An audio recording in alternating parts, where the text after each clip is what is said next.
I have always loved art and I've always loved dolls. Being around an artist like that and doing art and painting, and he was a sculptor too. And yeah, it was a very interesting relationship.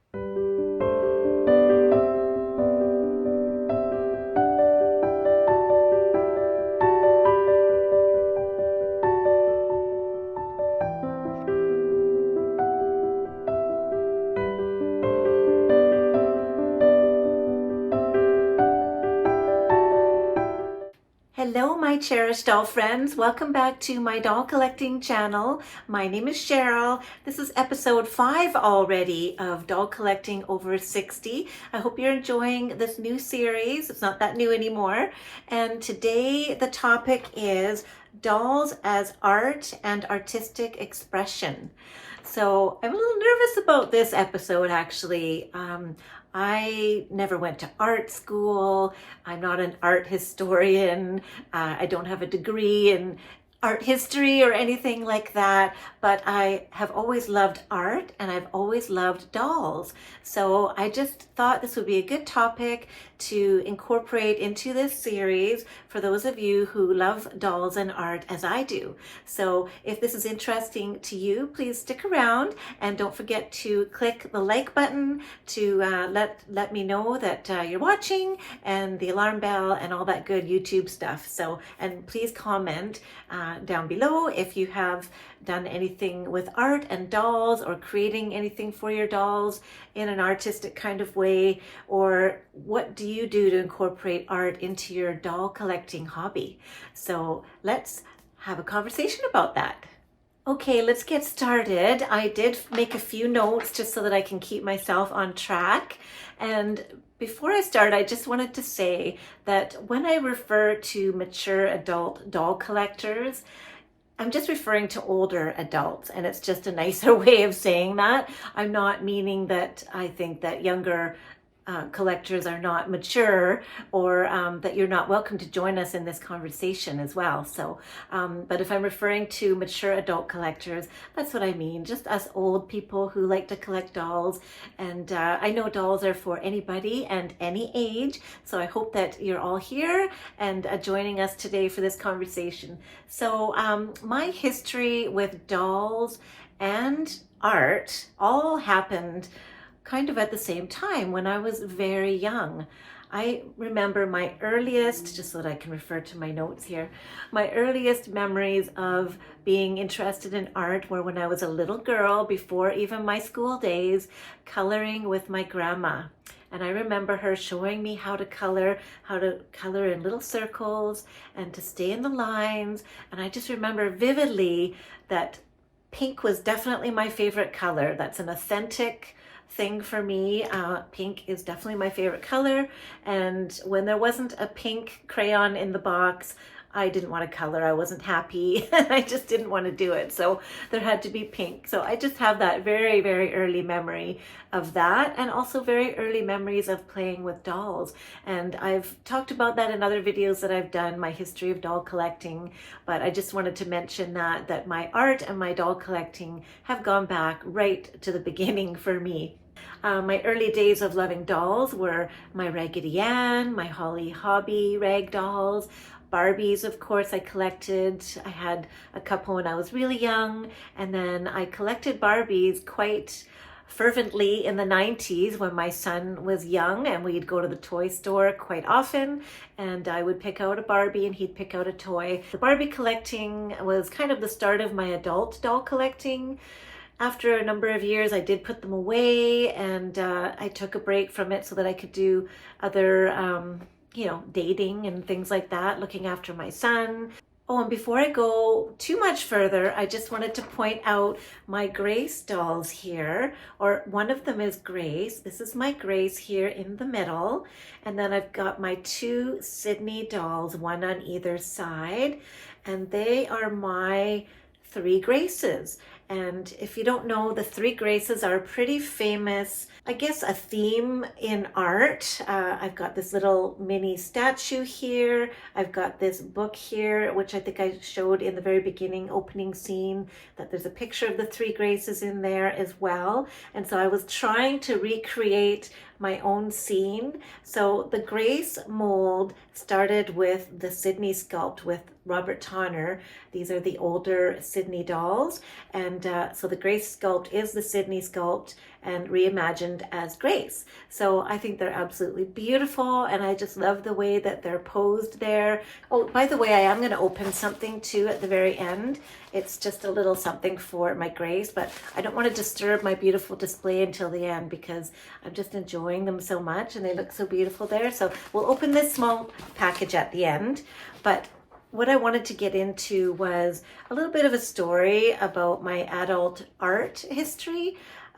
This channel is in a way a legacy to leave for my family, and I wanted to be able to tell stories here, tell some of the stories about my life and things that have happened to me. I am a very private person, but I think some stories need to be told and shared.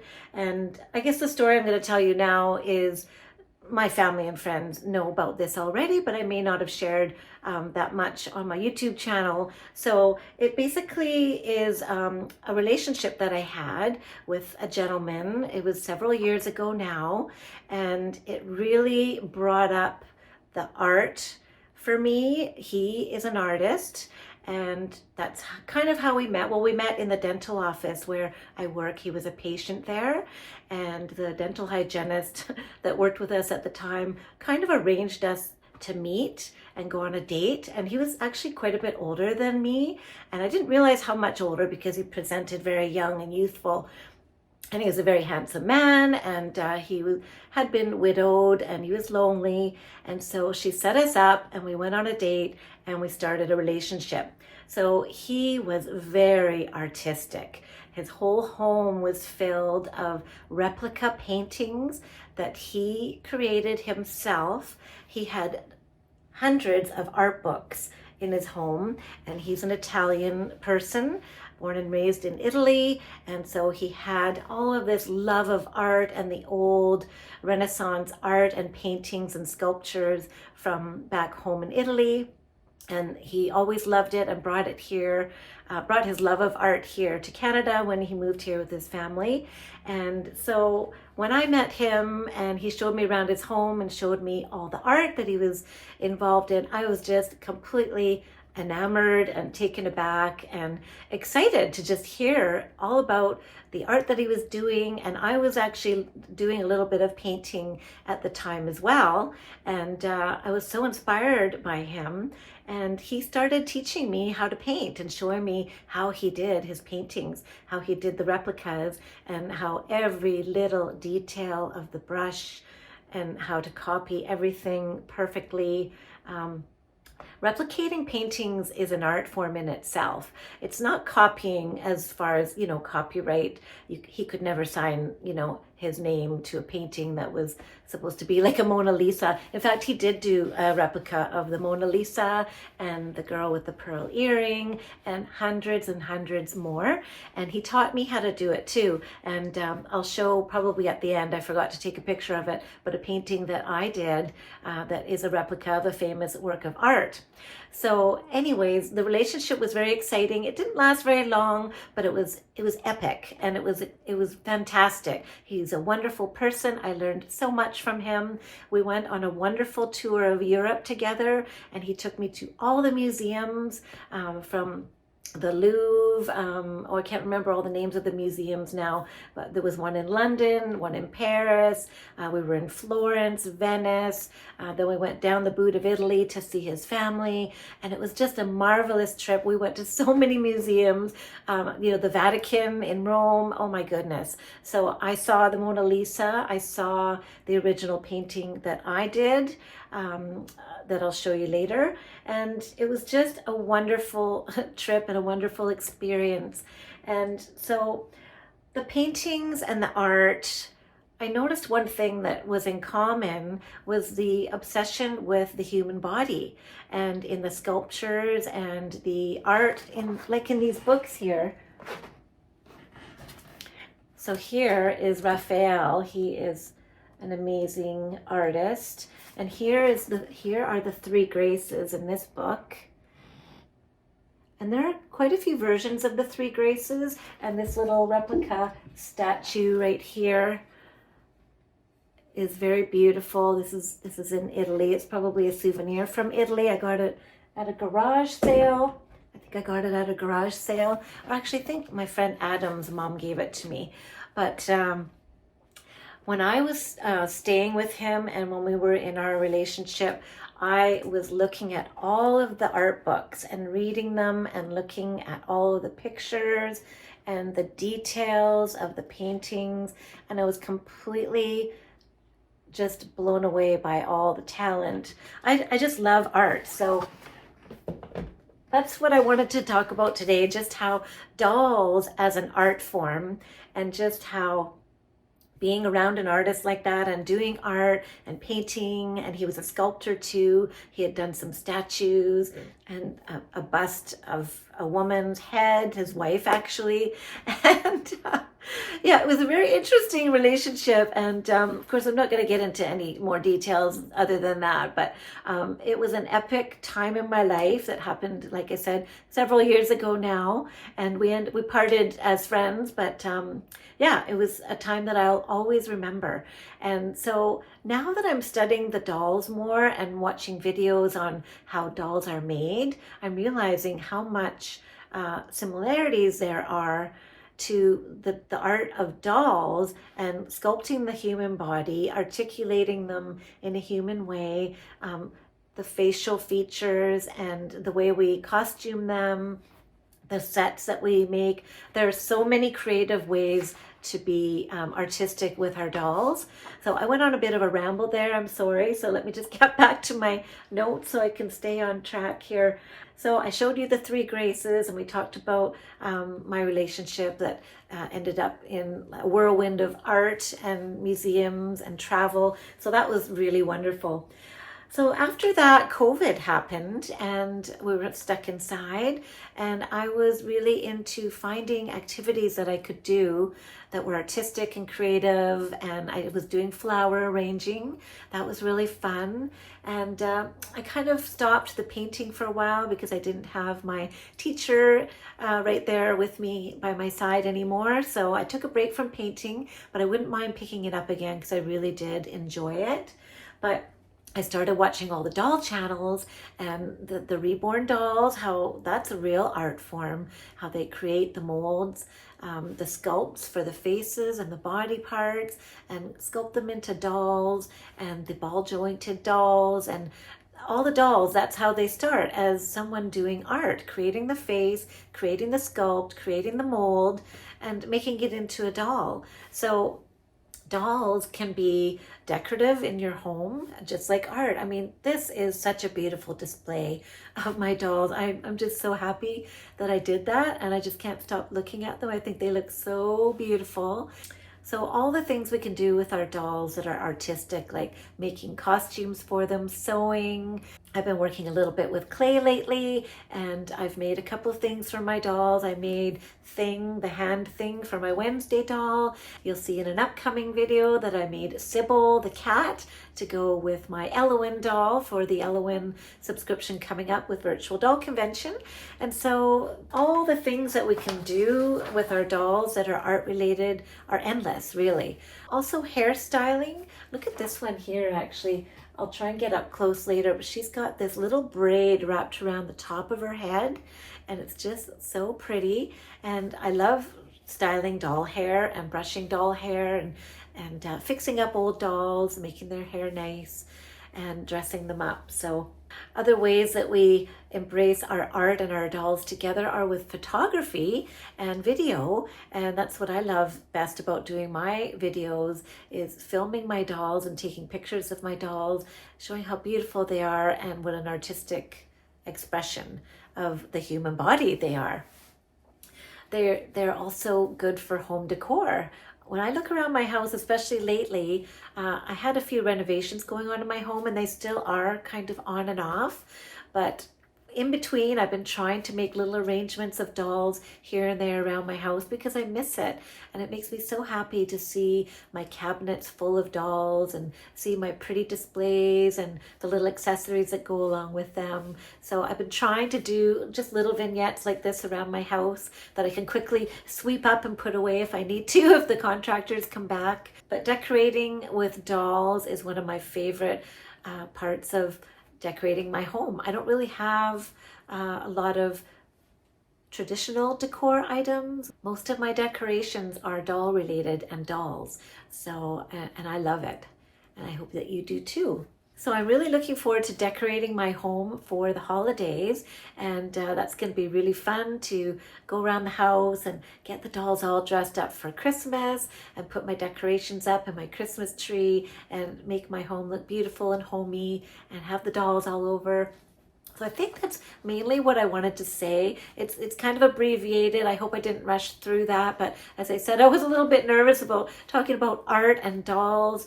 I think the last thing I was going to say is that I think my goal with my doll collection is to make my home into a very small doll museum.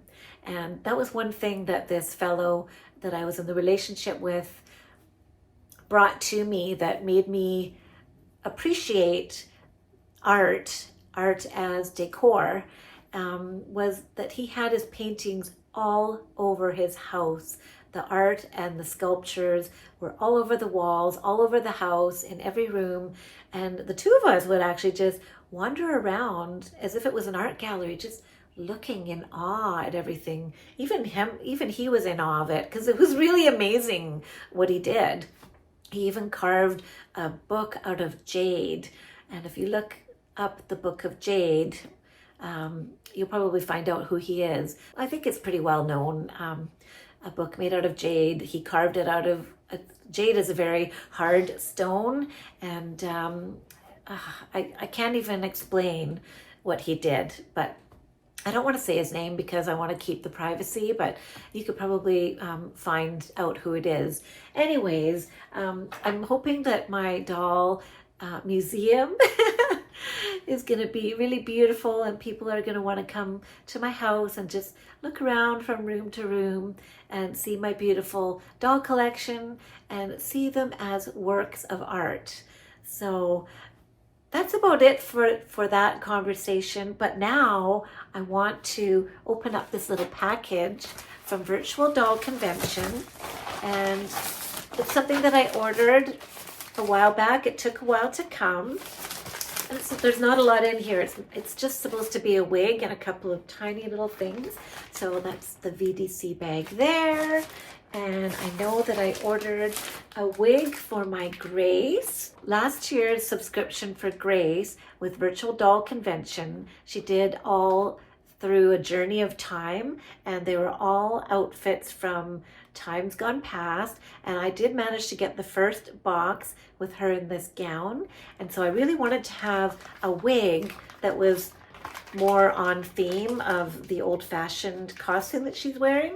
So this wig is going to be perfect for Grace wearing this dress from the Journey Through Time series. So let's take it out and have a look. I've had this for about a week now, but I haven't opened it up yet because I wanted to wait and do it with you. This is a really special little wig. Look at that. Look at the hairstyle. And it's got a long braid.